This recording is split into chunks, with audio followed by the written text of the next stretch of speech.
En direct avec Véronique Laborde pour parler de deuil, de résilience, de cuisine, cuisine pour l'âme. D'ailleurs, il n'y a pas ton nom sur ta vignette Zoom, c'est marqué cuisine pour l'âme. C'est pas meilleur que Voilà. Véronique Laborde. Je suis vraiment très très très heureuse de te recevoir aujourd'hui, même si les circonstances qui font que nous nous retrouvons ensemble sont pas forcément les plus gaies au départ. Donc voilà, Véronique, il y a presque juste un peu plus que 4 ans pour elle et moi, ça fait un peu plus de 5 ans. Sa fille, mon fils, a 28 ans. Ils sont morts tous les deux d'un cancer. Et donc, c'est pas forcément le truc le plus gai. Malgré tout, je crois que ça se voit sur nos têtes. Alors peut-être parce que le temps est passé et puis on voit aujourd'hui, on n'est pas là pour pleurer, même si ça pourra peut-être arriver, on peut avoir des pincements de cœur, etc. Mais malgré tout, on a ce truc en commun qui est la joie de vivre, la joie de vivre, peu importe. Je vais te laisser te présenter et moi je vais regarder techniquement si tout va bien pendant ce temps. Donc je te laisse te présenter comme tu veux, comme tu as envie, comme tu préfères. Bonjour, donc Yannick m'a déjà présenté, m'a introduit. Effectivement, j'ai créé une association qui s'appelle Cuisine pour l'âme.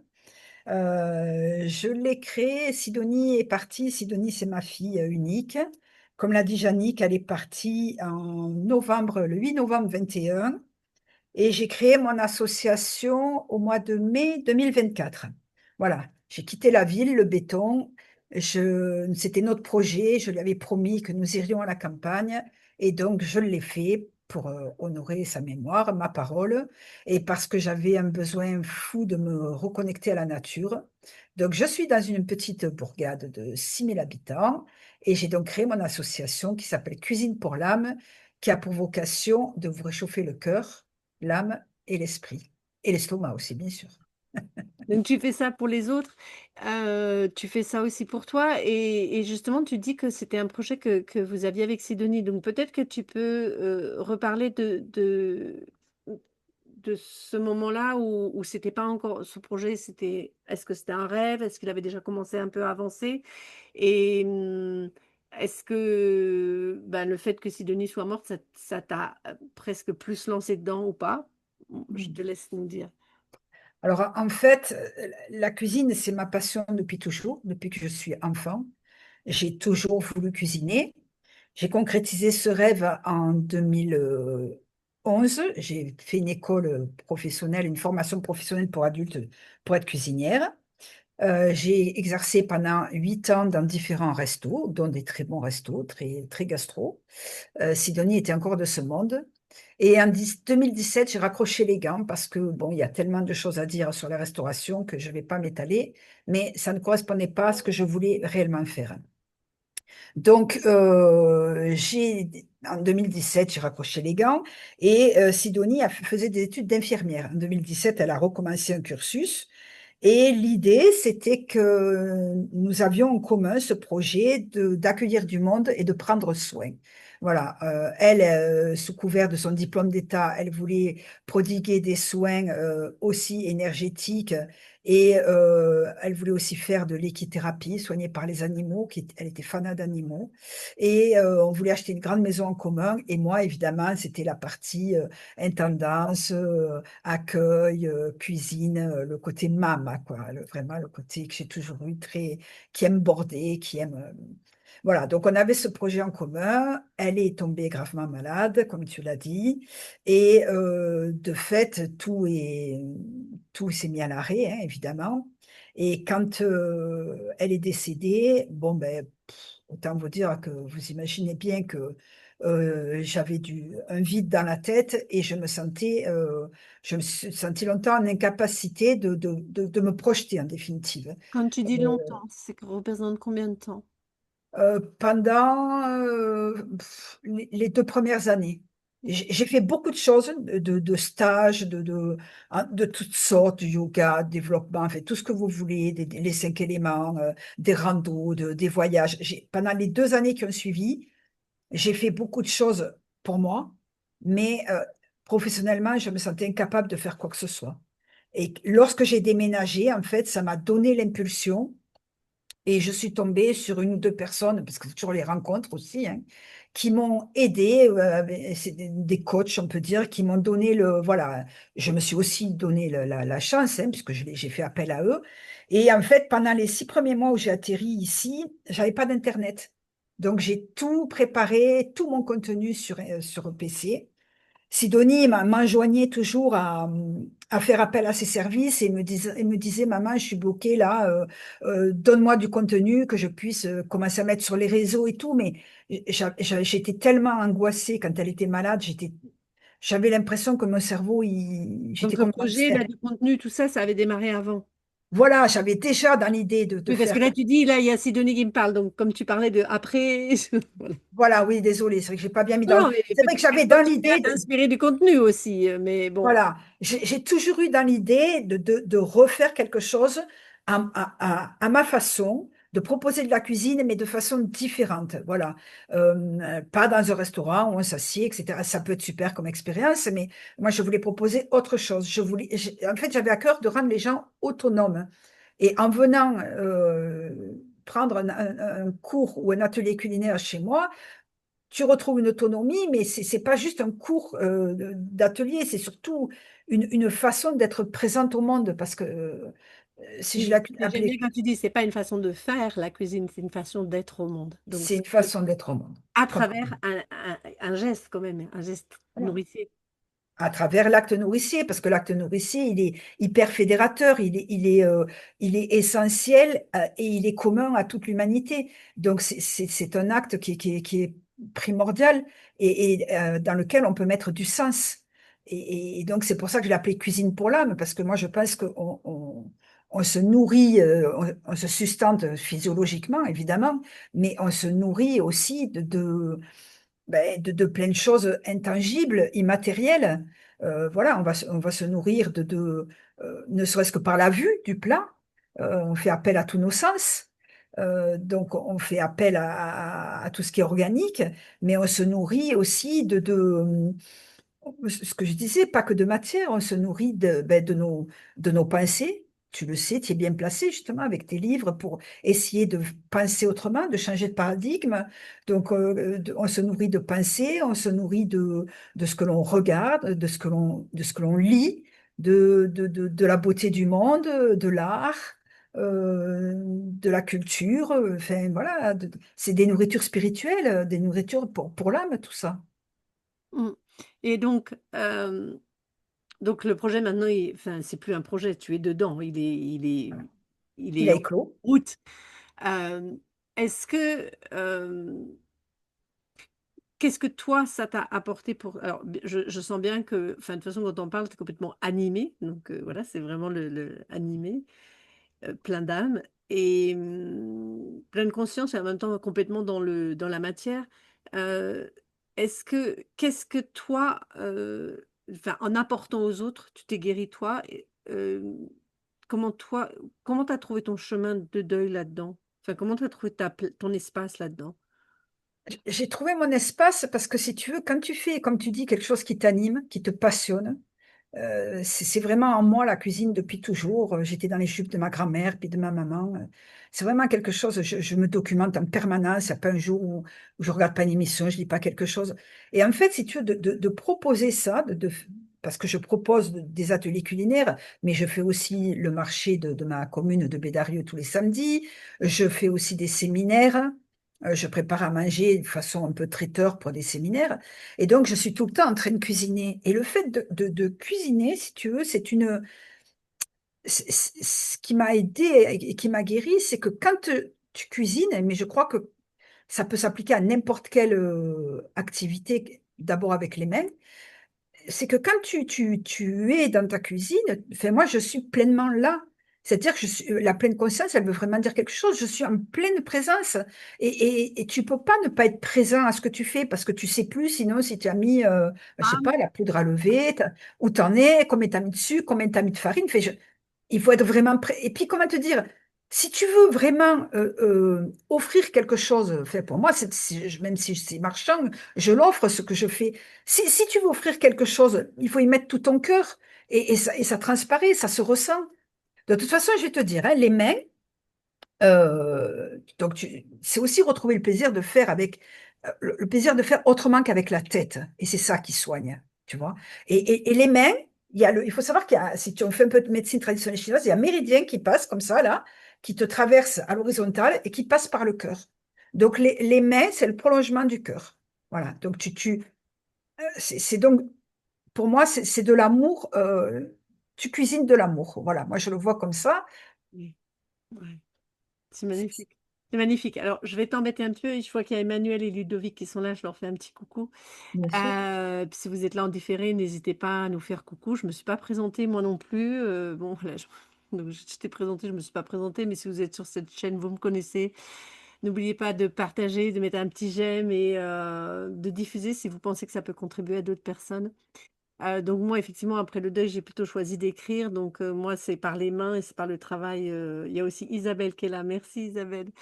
Et je vais te poser la question qui est un peu embêtante parce que je sens qu'il y a des personnes qui vont la poser. En fait, parce que là, tu es tellement animée. Et comment ça s'est fait? Parce qu'il y a quand même eu au départ, hein, on est bien, il y a quand même ce truc où, comme je l'ai dit il y a quelques jours, là, tu crois que tu vas jamais t'en remettre. Alors d'abord, il ne s'agit pas forcément de se remettre, mais c'est de créer à partir de là, de créer à partir de cette mort, de créer à partir de cette absence, de ce deuil. Ah, il y a Caroline aussi qui est là. Et, et donc, il y a des gens qui vont dire, mais moi, j'ai même pas envie, quoi. J'ai même pas envie. J'ai plus envie de rien. Il n'y a plus rien qui m'anime, justement, puisque mon enfant est mort. Et voilà. Donc, qu'est-ce qui fait que... Est-ce que tu as quelque chose à dire par rapport à ça? Qu'est-ce que tu peux dire, toi, par rapport à ça? Mais je vais dire deux choses. Je vais dire d'abord que, comment te dire, moi je crois profondément que ce qui crée la souffrance dans la vie, c'est la résistance. On n'est jamais, on est toujours en résistance avec ce qui nous arrive. Évidemment que j'aurais donné ma vie pour pas que mon enfant meure, c'est évident. Mais malheureusement, c'est un fait. Elle n'est plus là, elle est partie, comme toi, Louis, comme tous les parents endeuillés. Donc, à partir de ce postulat, si tu veux, tu n'as pas 50 solutions.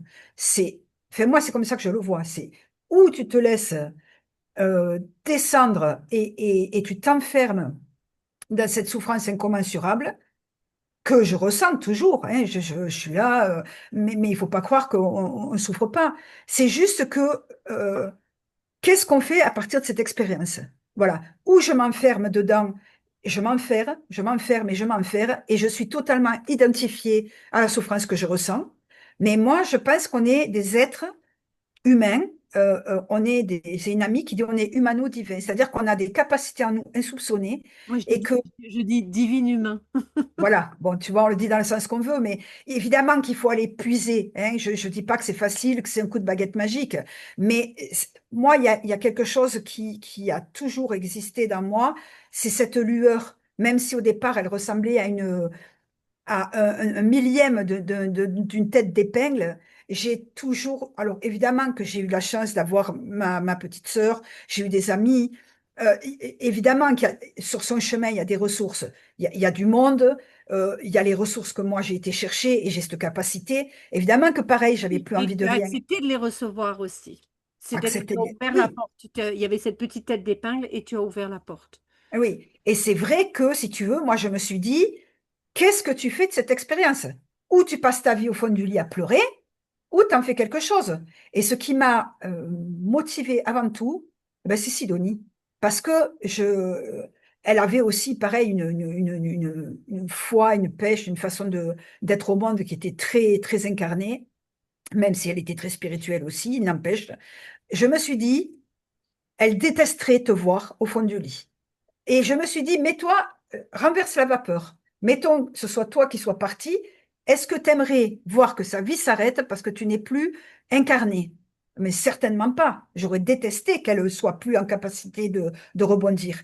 Et moi, elle me porte en définitive. C'est ça qui m'aide tous les jours à me lever, à faire tout ce que je fais. C'est parce que je sais qu'elle est là, autrement, évidemment, autrement.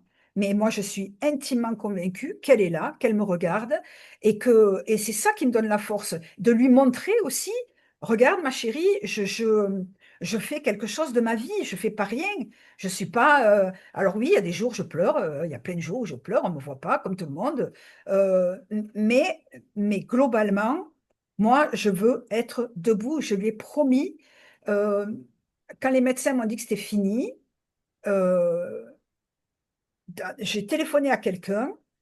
Et en fait, c'est un peu moche, mais ce quelqu'un m'a juste servi de support, si tu veux, de témoin, un témoin vivant, où j'ai dit, je vais plier, mais je ne vais pas rompre. Telle la fable de La Fontaine, je ne romprai jamais. Je vais plier, certes, et j'ai beaucoup plié, mais je crois que justement, il faut aller chercher dans le tréfonds de soi et encore une fois, on a tout en nous. On a tout, mais il faut.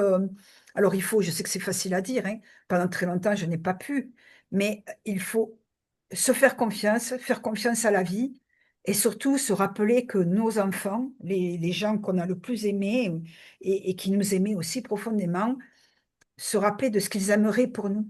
Nous, on voulait prendre soin d'eux, et on a pris soin d'eux tant qu'on a pu, mais, mais il faut aussi prendre soin de nous. On est sur Terre et tant qu'on est sur Terre, pour moi, on doit avancer. On se doit d'avancer, ne serait-ce que pour eux et puis après pour nous aussi. Oui, et mais ça va complètement dans le sens de ce que je vis. Et toi, tu es quelqu'un qui va pas dans le pathos ni dans la Mater Dolorosa. Enfin, voilà. C'est-à-dire, la souffrance, elle est là, mais justement, on parle de nourriture. Donc, je disais, en fait, tu ne nourris pas la souffrance. En fait, c'est-à-dire, à un moment, la souffrance, elle est là, elle vient par vagues, elle est là. C'est un fait. Au lieu d'essayer de la on ne cherche pas forcément à la chasser, simplement on n'essaie pas de la nourrir et de la C'est ça. renourrir et de la rengorger et de se rengorger dedans. Donc oui, il peut y avoir au début, voilà, tu as des points d'arrêt, il y a la stupeur, il y a tout ce qui peut venir au début. Et après, c'est un moment de se dire, mais en fait, qu'est-ce que je choisis effectivement, qu'est-ce que je nourris maintenant? Et moi, j'ai l'impression aussi que alors tu dis que tu fais ça quelque part pour honorer Sidonie, mais et en même temps, au lieu de rester aussi enfermé dans ta douleur, dans ton histoire avec Sidonie, en fait, tu te tournes aussi vers les autres. Oui, oui, oui.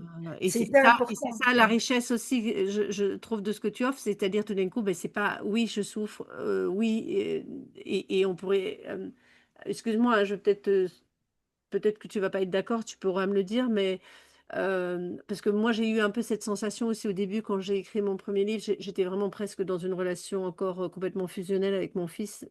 Bon, il y avait quand même les deux autres enfants. Il a fallu qu'ils me rappellent un peu qu'on est là. Mais attends, je regarde ce qu'Isabelle nous dit. On se rejoint. J'adore parler des roseaux et du chêne. Merci pour ton partage. Ah, ouais. Oui, c'est ça. Et donc, de se dire que ben, finalement, non, le livre, finalement, c'était pas juste mon histoire personnelle. Et à un moment, moi, dans les messages que je reçois de mon fils, c'était ne fais pas de ma mort une histoire personnelle. Et donc, d'aller vers les autres. Et moi, ma question, c'était, alors, moi, je l'ai formulé comme ça. Toi, tu l'as pas formulé comme ça, mais en fait, c'est ce que tu as créé. C'était.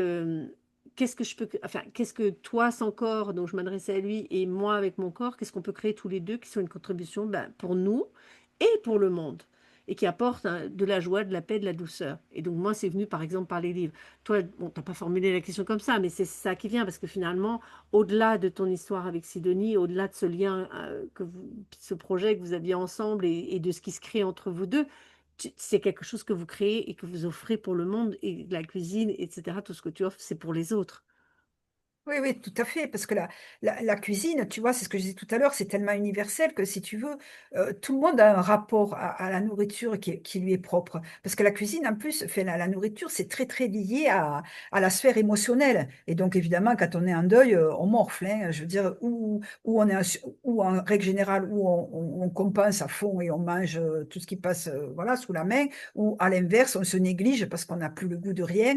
Et tu vois, les mots d'ailleurs, tu vois, sont très, très parlants. On n'a plus le goût de rien, donc on ne s'alimente plus. Donc, si tu veux, mon idée, ça a été ça aussi, de me dire, bon, moi, j'ai quand même des capacités à trouver des ressources en moi et j'ai envie de les partager. Et donc, à travers l'acte nourricier, si tu veux, j'accueille évidemment des gens pour les réconcilier en règle générale avec la nourriture.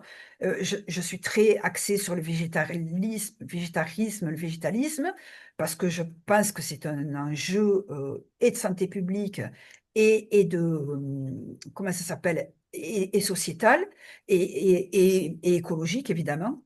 Mais si tu veux, effectivement, le fait d'accueillir du public, c'est aussi leur montrer que, parce que je me suis aussi formée, si tu veux, à l'accompagnement au deuil, parce que je me suis dit, bon, mais moi, j'ai la capacité à avoir ces ressources, ça serait bien aussi que je puisse les partager avec d'autres personnes qui peut-être ont plus de difficultés. Et quand tu es en cuisine, si tu veux, moi, j'invite les personnes à poser les valises, c'est-à-dire que tu es en cuisine, même si, ben, évidemment, on va faire un petit tour de table, on va se présenter, etc. euh, Dès qu'on commence, si tu veux, tu penses plus à rien, c'est fini. Tu es uniquement là, ici et maintenant. Et tout ce qui s'est passé avant, ce qui se passera après, tout ça, on s'en fout. Enfin, je veux dire, on s'en fout. C'est-à-dire que tu es uniquement là. Et- Voilà. Et ça, c'est hyper important parce que, en plus, les femmes, on a beaucoup de charge mentale, on est tout le temps là en train de penser, ah, mais j'ai pas fait ci, j'ai pas fait ça, nanana, on est tout le temps dans le faire. Non, là, on est juste dans l'être. Oui, on va créer quelque chose, mais en plus, tu vois, ça peut être génial parce que je propose aussi, ben, tu vois, aux personnes endeuillées qui viennent, je leur propose, si elles sont prêtes, bien entendu, euh, de peut-être se relier à leur enfant comme ça, c'est-à-dire quelle était leur recette préférée, qu'est-ce qu'ils aimaient le plus, et puis peut-être essayer de faire cette recette. C'est aussi une façon pareille d'honorer ce qu'ils étaient sur Terre, et puis ben voilà, on goûte ce plat, on le partage, ah tiens, chacun donne son point de vue. Enfin, c'est enrichissant, tu vois, et c'est aussi une Moi, façon de se c'est les relier. recettes, c'est les feuilletés aux épinards en feuilles de briquet. Ben oui, mais why not, quoi, tu vois, voilà, si c'était ça, son kiff, ben c'est super, tu vois, voilà. C'est une façon de se relier aussi, tu vois. Et puis le fait de faire ensemble, c'est aussi une façon de créer du lien. Tu vois, ça crée du lien social, c'est intergénérationnel, comment dire, il n'y a pas d'histoire de position sociale. Enfin, c'est vraiment, c'est très fédérateur, la cuisine, tu vois. Et puis aussi, ce qui est important aussi, tu vois, c'est je te disais d'être en présence, mais de mettre tout, de s'engager dans ce qu'on fait, voilà, de pas être, justement, tu vois, tout à l'heure, tu me disais comment tu as fait, mais l'idée, c'est justement de ne pas être un mort-vivant, tu vois. Tu vois, je trouve qu'il y a énormément de gens, tu les vois, ils sont là, ils sont vivants, mais ils sont morts, quoi. Tu sens qu'il n'y a plus la flamme, il y a plus. Tu vois, hier, j'ai été voir un film, bon, qui s'appelle Sacré-Cœur, mais en dehors du dogme religieux, j'ai aimé, à un moment, il y a un type qui dit, je me suis aperçu que depuis des années, j'étais un pilote automatique, qui avait plus de joie en moi à faire, hein, ou à être. Mais je me suis dit, mais c'est ça, en fait, tu vois. Moi, je crois que c'est notre essence première d'être au monde, c'est d'être en joie. Alors, je te dis pas que c'est facile, hein. Non, mais justement, c'est ça le challenge aussi, peut-être que Sidonie ou Louis et puis ben, d'autres enfants. Après, voilà, nous, on parle de deuil des enfants, mais ça peut être d'un conjoint, ça peut être d'un ami, des parents, etc. Mais c'est de se dire, mais en fait, euh, enfin, moi, je crois profondément à la joie et moi, le challenge, c'était là, ben, il est mort, mais moi, si je reste sur Terre, s'il n'y a plus de joie, c'est plus la peine. Ben, Donc, c'est ça. pas aussi, et je connais une maman, je l'avais interviewée aussi, Magali Laurent Chavannes, qui avait dit, en fait, bon, son fils s'était suicidé. Et il lui avait posé la question quelque temps avant, en fait. Il disait, maman, bon, il allait pas très bien. Et il lui avait dit, si je meurs, est-ce que tu pourras continuer à être heureuse? Et en fait, elle lui avait répondu oui, parce qu'elle voulait pas lui faire porter, ne pas faire porter à l'enfant la responsabilité de notre bonheur. C'est Parce que ça. c'est vrai qu'on dit, voilà, nos enfants, tu fais mon bonheur, c'était mon rayon de soleil. Enfin, c'est vrai, c'est là. Et en même temps, ne pas leur faire porter cette responsabilité. Et Complètement. c'était un très beau, enfin, un très, très, très beau témoignage aussi de se dire ça. Et donc, se dire, ben, en fait, la joie, elle ne dépend pas des autres, même si les autres, forcément, et nos enfants, ils contribuent à 1000%, quoi. Enfin, je sais Ouais. pas. Mais, et bon, après, de temps en temps, ils nous cassent les pieds aussi, hein, faut le dire, hein. Aussi, aussi. Attends. Mais de ne pas faire dépendre de l'autre, en fait. Ah, mais Et c'est donc, ça. se dire, ben, Tu sais, alors maintenant, l'autre n'est pas là physiquement. Où est-ce que je puise ma joie? Où est-ce que je crée de la joie quelque part? C'est pas de se dire je vais aller la puiser, mais je vais la créer aussi, ou m'y connecter, ou la vibrer. Et c'est ce que tu vis. Et je voulais dire autre chose par rapport à ce que tu viens de dire, mais j'ai oublié, donc je te laisse reprendre. non, mais c'est tout à fait ce que tu dis. On est acteur de sa vie. Tu sais, et je vais te dire, avant que Sidonie décède, c'est ma fille unique, hein. Il faut savoir que je l'ai élevée seule. Euh, C'était, comment te dire? C'était inenvisageable pour moi que mon enfant décède. C'était insupportable. Rien que l'idée, c'était insupportable. Et tu m'aurais dit que je survivrais à mon enfant, je t'aurais dit que ça serait pas possible. C'était vraiment ma joie de vivre. Et en plus, si tu veux, je, je, je- ouais, j'ai toujours, au fond de moi, il me semble que j'ai toujours su qu'elle partirait. Je sais pas pourquoi. Enfin bref, c'est pas ce que je voulais dire. Ce que je veux dire, c'est que voilà, je pensais moi aussi que j'arriverais pas. Et c'est pour ça que je vous dis qu'on est quand même, on est des êtres, je pense quand même profondément grégaires, parce qu'on a un instinct de vie, on a un instinct de survie, parce qu'au début on est en survie, qui est quand même très prégnant, très fort en nous, et on ne sait pas d'où ça sort. Et justement, je trouve que quand on est confronté à des tsunamis comme ça, des choses aussi brutales, aussi difficiles à vivre dans notre vie, ce qui est intéressant, c'est justement d'aller creuser et d'essayer de comprendre comment on fonctionne, de se dire, ah ben tiens, j'ai cet instinct de vie en moi, ok, ben qu'est-ce que je vais en faire? Puisque finalement, je lui survis. Alors évidemment qu'au début, c'est culpabilisant. Au début, je me disais, mais comment est-ce que j'arrive Je passais des bonnes soirées, tu vois, je passais des bons moments, puis je rentrais chez moi, je m'écroulais. Je me disais, mais comment t'as fait pour arriver à rire, à être, à continuer à fonctionner? Et systématiquement, je rentrais chez moi, à peine j'avais fermé la porte, je m'effondrais.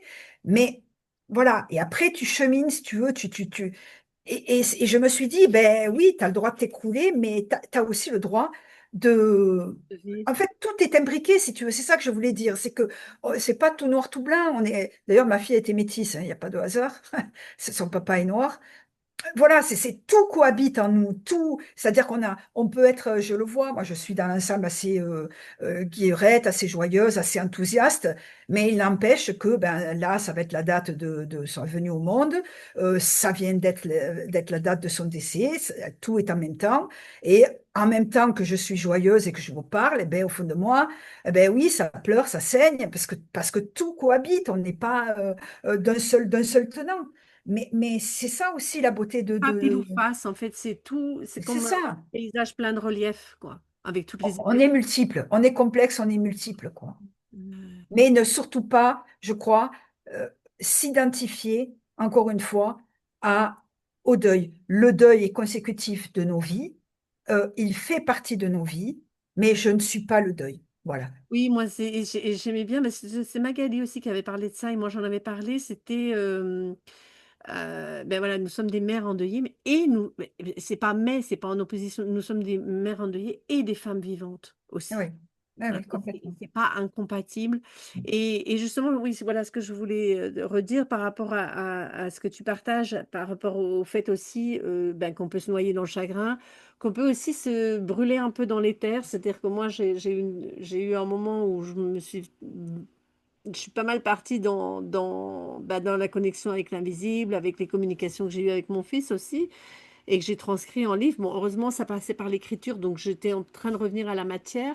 Et je trouve que dans le geste, justement, de cuisiner, tu parles de cet acte nourricier, euh, eh bien, c'est quelque chose aussi qui nous, quand tu dis qu'on est en présence, qu'on est là, parce que sinon, ben, sinon tu te coupes les doigts ou tu fais cramer le truc, euh, ça ramène aussi au corps. Et c'est important parce que dans ces moments, comme tu dis, de tsunami, c'est important d'être avec le corps qu'on peut avoir tendance à énormément négliger ou qui est très éprouvé ben, Oui. par des pleurs, par des angoisses, par des réveils nocturnes. On peut avoir un mauvais sommeil. Il y a plein de choses qui peuvent venir. Euh, et de revenir au corps, mais d'une manière, ben, enfin, dans la manière dont tu le fais, voilà, nourricière, en conscience, et rester dans la matière, même s'il y a cette ouverture. Oui.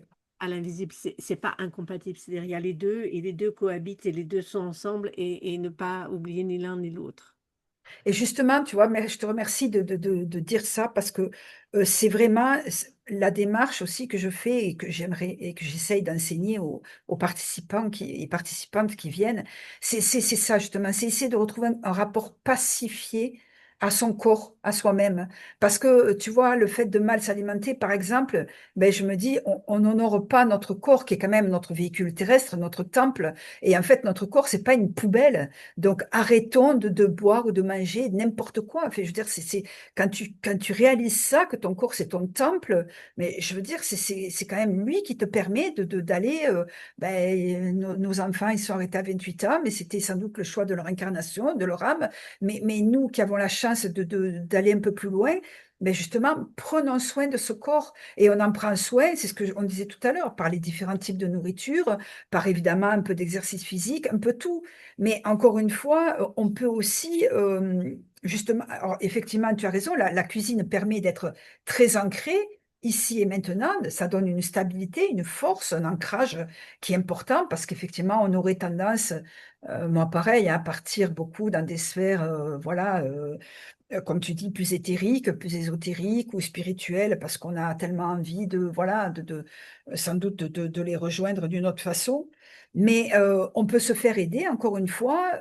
Tu vois, moi, par exemple, il y en a qui font de l'EFT, de l'EMDR. Là, je viens de trouver une praticienne en médecine traditionnelle chinoise. Voilà. Parce qu'au moins, tu soignes le corps dans sa globalité. Tous les corps. Corps éthérique, le corps astral, le corps physique, le corps émotionnel, etc. Donc, tu agis sur tous les niveaux et tu réharmonises et tu refais circuler. Donc, il y a plein de façons de se faire aider. C'est sûr que la chimie peut aider un temps, mais on le sait, c'est pas. Et tu vois, pour rebondir encore aussi sur ce que tu disais, le fait de ne pas être identifié à quelque chose, pareil, ma fille m'a beaucoup. C'est pas parce que c'est ma fille, mais elle avait quand même un niveau incroyable de connaissances et d'intelligence. Et quand elle était malade du cancer, elle a très peu voulu le dire. Il y a très peu de personnes dans notre entourage qui étaient au courant. Et je disais, pourquoi tu veux pas le dire? Elle me disait, parce que je ne suis, d'abord, je ne vais pas être en capacité d'assumer l'angoisse des autres. Déjà, la tienne, elle me dit, ça suffit. Et deuxièmement, elle me dit, je ne veux pas être réduite à ça. Je ne suis pas le cancer, je ne suis pas qu'une personne malade avec une pathologie. Et ça, tu vois, ça m'a vachement percuté, quoi. Mm. Et donc, je l'ai appliqué aussi. Voilà. Ouais, ouais. Merci beaucoup. On va arrêter là. Mais on va juste dire, ben, je mettrai les liens en dessous Merci, pour oui. qu'on puisse te rejoindre. Tu as un site. Ton site, c'est comment? C'est Cuisine pour l'âme? Cuisinerenprésence.com. Cuisiner en présence. Tout attaché et à l'infinitif. Voilà, je le remettrai en lien. Sinon, c'est Véronique Laborde sur Facebook, sur YouTube, je remettrai les liens. Sur Et puis, si Insta. vous avez des questions, ben, vous pouvez aussi me contacter en direct et puis je vous renverrai vers Véronique. Un petit, alors, je sais pas si c'est un mot de la fin ou un mot du début en fait. Juste une phrase, hein. Avec quoi est-ce que tu voudrais que les gens repartent? Bon, ils vont repartir avec tout ce que tu as dit, c'est très riche et je pense que c'est réécouter. Il y a Ludovic qui nous dit merci. Euh, Qu'est-ce que tu veux dire en dernier comme ça? Ben, la cuisine, c'est le centre c'est la pièce centrale d'une maison et c'est comme le cœur, c'est le centre. La Mm. cuisine, c'est de l'amour en barre. Voilà. Il y a Donc, Arlette qui nous dit merci pour ce partage très émouvant et très dynamisant. Caro Chaput qui nous dit merci, c'était encore très intéressant. merci Merci à beaucoup. vous, merci d'avoir été là en direct. Si vous êtes là en différé, vous pouvez aussi nous rejoindre. Et moi, je veux vraiment te remercier, Véronique, parce que ça fait un moment quand même qu'on s'est côtoyé un petit peu comme ça sur les réseaux. Donc effectivement, pour ce parcours en commun, mais je dirais, dans les parents endeuillés, je retrouve pas toujours cette même animation, on va dire, peut-être Ouais, le fait aussi de ne pas plonger dans le pathos, et ce qui ne nous empêche pas voilà, d'avoir nos moments.